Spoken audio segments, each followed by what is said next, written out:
David Epstein's book, Range. Did you read this book? Which is basically this thesis that some of the most successful people are not, we suspect that, the great talents of the world across all disciplines are the people who discover their passion at an early age and practice it voraciously for many, many, many years. But in fact, it's people more like yourself who've dabbled in all different kinds of things, who end up being ultimately, the most proficient at their selected skill set. And when I look at your experience, I see trauma, I see adventure, I see, all these obstacles that you had to face and overcome and manage on your own, essentially, right? And all of those really inform perfectly the things that you're interested in and what you explore today in your lab.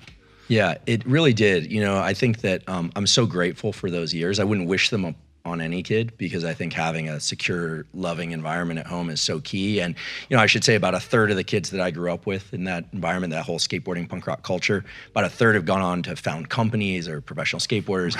About a third just kind of drifted off, and about a third are dead or incarcerated. Yeah. A huge number.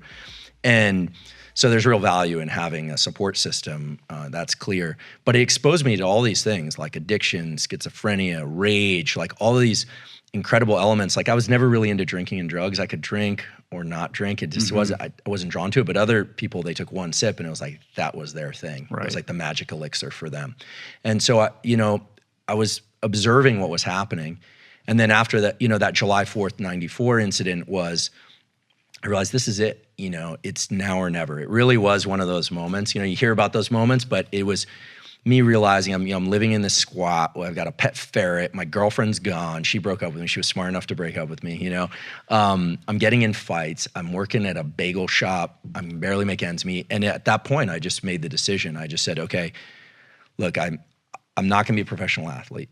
I think I'm pretty good at memorizing things. I think I have an interest in people.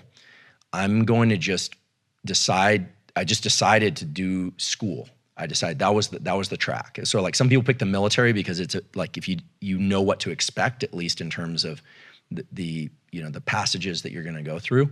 And for me, that was school. And so I had decided to get back in school. I moved into a studio apartment by myself. I quit partying completely. I didn't go to parties. I got really serious about fitness. So I just started running and lifting weights. And I studied. You went like Henry Rollins style. I did. Yeah. I did.